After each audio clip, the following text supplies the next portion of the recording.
14 July 2023 to 35 PM। So finally India ने अपना Chandrayaan programme का थर्ड मिशन चंद्रयान 3 लॉन्च कर ही दिया है। सो अकॉर्डिंग टू इसरो, यानी कि इंडिया की स्पेस एजेंसी इसरो, कि ये बहुत अच्छे से सॉफ्ट लैंडिंग करने वाला है। पर ऐसा उनने क्या इसके अंदर किया है कि उनका कहना है कि ये सॉफ्ट लैंडिंग करने वाला है।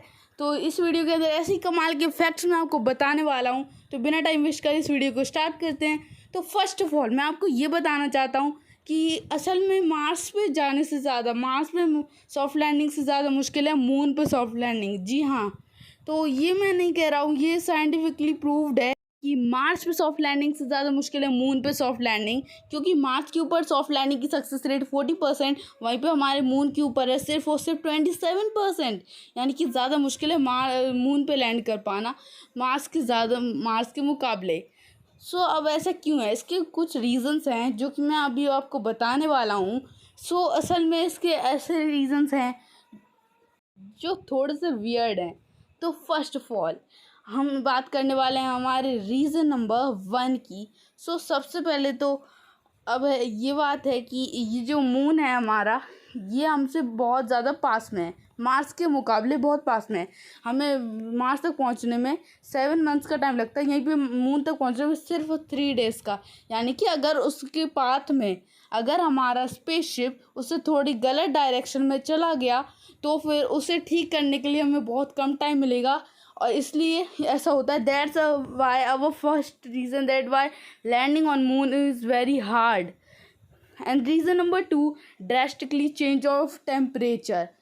अब टेम्परेचर से मेरा मतलब ये नहीं है जैसे हमारी अर्थ पे नॉर्मली होता है। यहाँ पर टेम्परेचर के ड्रास्टिकली यानी कि अचानक से चेंज होने का मतलब है वो जो कि बहुत ख़तरनाक है।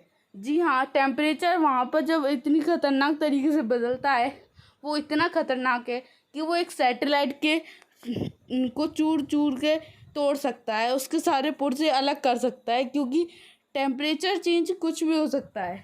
क्योंकि मून की एक साइड पूरी बहुत ज़्यादा ठंडी रहती है -200 डिग्री सेल्सियस के साथ, और यहीं पे एक साइड रहती है बहुत गर्म 220 डिग्री सेल्सियस के साथ।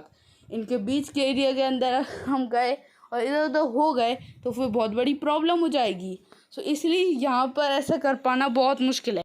क्योंकि अगर गलती से भी सैटेलाइट वहाँ पर गया तो उसके पुर्जे पुर्जे टूट जाएंगे, वो बहुत बुरी हालत में आ जाएगा। क्योंकि ड्रास्टिकली टेम्परेचर का चेंज होना एक बहुत बड़ी बात है, वो भी बहुत ख़तरनाक बात है। वो किसी भी चीज़ को बहुत बुरी तरीके से हार्म कर सकता है, वो चाहे एक छोटी सी चीज़ हो या फिर बहुत बड़ी और बहुत भारी सैटेलाइट, वो किसी भी चीज़ का कुछ भी कर सकती है। और ये बहुत इसलिए ख़तरनाक चीज़ है, इसलिए हमने इसे रीज़न नंबर 2 पर रखा है। सो अब हम चलते हैं अपने रीज़न नंबर 3 की तरफ। सो रीज़न नंबर 3 जो है वो थोड़ा सा अलग है। असल में क्या है ना, हमारा रीज़न नंबर 3 है कि आपको तो पता ही होगा कि अर्थ का एक एटमॉस्फेयर होता है। तो अर्थ के एटमॉस्फेयर के अंदर तो हमारी हवा रहती है, बहुत सारी यूज़फुल गैसेस रहती है, जिसकी वजह से हमारी अर्थ के ऊपर लाइफ एग्जिस्ट कर सकती है। And that is the reason for the existence of life on the earth. So atmosphere हमारी अर्थ पर तो है, पर क्या हमारे चांद पर भी एटमॉस्फेयर है? सच बताऊं तो यस, हमारे चांद पर भी एक एटमॉस्फेयर है। भले ही वो एक बहुत छोटा और थिक एटमॉस्फेयर है, सिर्फ और सिर्फ कुछ ही एरिया का एक छोटा सा एटमॉस्फेयर वहाँ पर चांद के ऊपर भी आपको मिल जाता है। जो कि इसे एक एटमॉस्फेयर के साथ की एक टेरेस्ट्रियल बॉडी कह सकते हैं, जो कि एक 10 किलोमीटर थिक एक एटमॉस्फेयर अपने साथ रखता है। तो क्या होता है ना, पर ये मैं आपको बता क्यों रहा हूँ, असल में जब एक सैटेलाइट मून के एटमॉस्फेयर के अंदर एंटर करती है, वहाँ पर एटमॉस्फेयर इतना पतला है कि ना के बराबर है। इवन पहले लोगों को लगता था वहाँ पर एटमॉस्फेयर है ही नहीं। तो जब वहाँ पर वो जाता है तो सारा लोड उस सैटेलाइट की थ्रस्टर्स पे पड़ता है, जिसकी वजह से जब वो लैंड करता है तब कुछ भी हो सकता है। उसके जो नीचे के सेंसर्स रहते हैं वो ख़राब हो सकते हैं, जिसकी वजह से बहुत बड़ी प्रॉब्लम हो सकती है। और एक स्पेस मिशन के दौरान सेंसर्स ख़राब होना एक बहुत बड़ी बात है, क्योंकि ये बहुत ज़्यादा ख़तरनाक होता है पूरे के पूरे स्पेस मिशन के लिए। Sensors are very useful and very important for the space mission. तो चलते हैं रीज़न नंबर 4 की तरफ, सैटेलाइट कम्युनिकेशन। तो क्या कम्युनिकेशन के बिना तो कुछ हो ही नहीं सकता है, क्योंकि अगर हमारी सैटेलाइट ने वहाँ पर कुछ इंपॉर्टेंट चीज़ कर भी दी तो हमें पता कैसे चलेगा। तो फिर ना साउथ पोल के अंदर हमारे चंद्रयान 3 को भेजा जा रहा है। क्यों, मैं आपको जल्दी बताने वाला हूँ। तो वहाँ पर उसे भेजा जा रहा है जहाँ पर बहुत ज़्यादा क्रेटर्स है, और साथ में मैंने आपको बताया था एक साइड ने कभी सूरज देखा ही नहीं है। तो इसी की वजह से वहाँ पर सोलर पैनल से सोलर लाइट नहीं पहुँचेगी, सोलर एनर्जी नहीं पहुँचेगी, तो कम्युनिकेशन नहीं हो पाएगा। रीज़न नंबर 5 है कि साउथ पोल के अंदर बहुत सारे क्रेटर्स हैं और माउंटेन्स हैं। इवन पूरे के पूरे मून में सबसे ज़्यादा क्रेटर्स, सबसे ज़्यादा माउंटेन्स साउथ पोल के अंदर ही हैं। चंद्रयान 3 को साउथ पोल में ही उतारना है और वहाँ पर ही ये प्रॉब्लम भी है। तो आखिर इसका इसरो क्या करेगा? वहाँ पर तो लगभग ना के बराबर ऐसी जगह हैं। अब चलते हैं कि आखिर इसरो इसका क्या करने वाला है। तो देखिए, अभी तक इसरो का ये कहना है कि ये उसकी सॉफ्ट लैंडिंग करा के रहेगा।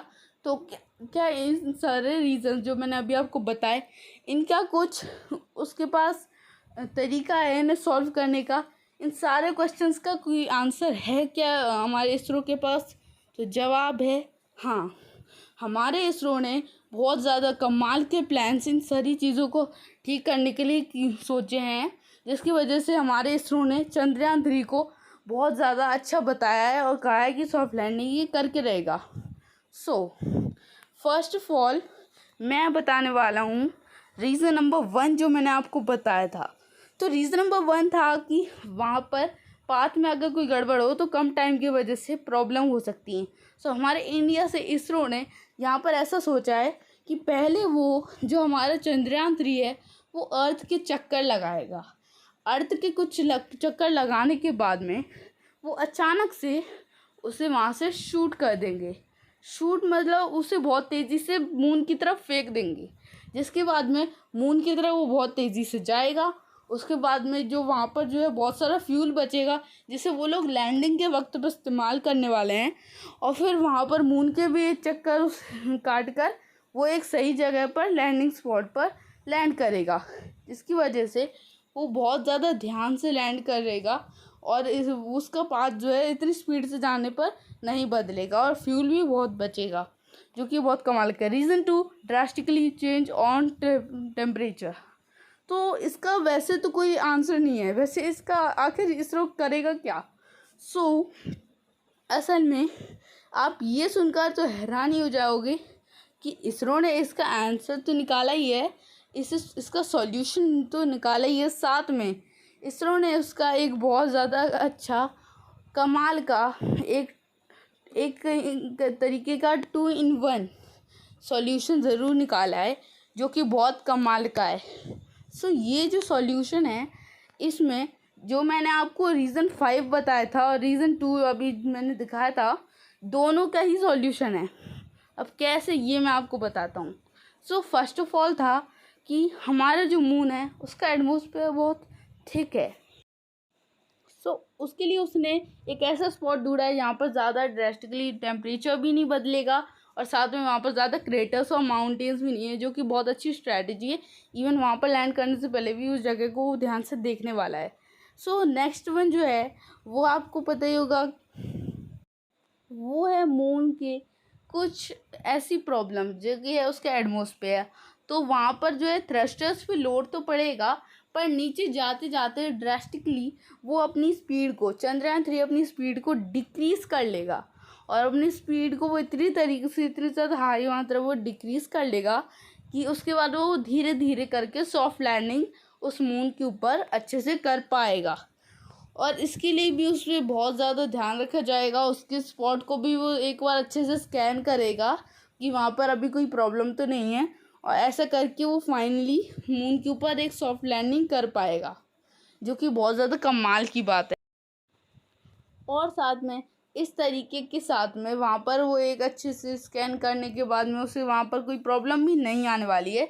तो अब चलते हैं हम अपने अगले रीज़न की वजह, जो कि था सैटेलाइट कम्युनिकेशन। अब देखिए, सैटेलाइट से अगर हम कम्युनिकेशन नहीं करेंगे तो आपको पता ही है हमें डेटा नहीं मिल पाएगा। तो इसके लिए ये है कि वहाँ पर असल में जो जाने वाला है लैंडर, उसे असल में वो धूप में खड़ा रखेंगे एक सोलर एरिया के अंदर जहाँ पर सनलाइट आ रही होगी, और असल में पूरी रिसर्च करेगा। ये एक 26 kg का ये रोवर पूरी की पूरी एक्सप्लोरेशन करने वाला है, पूरी रिसर्च करने वाला है ना। और जो अर्थ से सिग्नल आएंगे वो सारे इस लैंडर के ऊपर जाएंगे और लैंडर से रोवर तक, जो कि बहुत ज़्यादा अच्छे से होने वाला है सारा काम। सो ये भी बहुत ज़्यादा कमाल की स्ट्रैटेजी हमारे इसरो ने करी है इसके अंदर।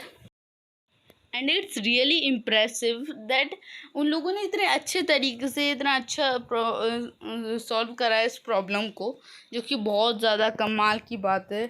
एंड अब चलते हैं एक और नई चीज़ की तरफ, जो कि है हम सभी का एक question. And the question is that what is the aim of Chandrayaan 3। आखिर चंद्रयान 3 करना क्या चाहता है, इसका मेन एम क्या है, चांद के साउथ पोल पर ही क्यों जाना है इसे। मतलब नॉर्मली चांद के किसी और एरिया के अंदर उसे क्यों नहीं जाना है, उसे सिर्फ साउथ पोल पे क्या रिसर्च करनी है। सो असल में जो है चांद के ऊपर जो साउथ पोल है, वहाँ पर कहा जाता है कि वहाँ पर जो है आइस के फॉर्म में बहुत सारा पानी है।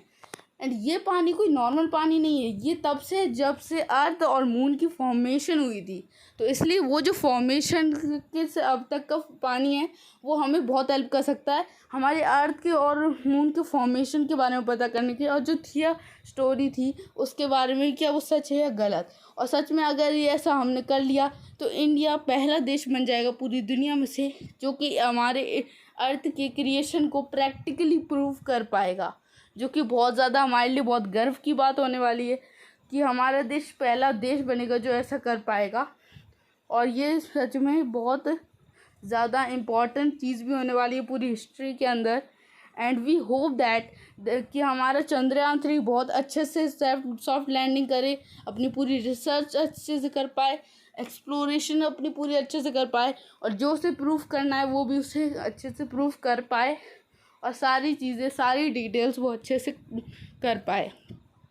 सो that's all for the video and I hope you like the video. So guys bye bye, मिलते हैं ऐसी कमाल की वीडियो में। Bye bye.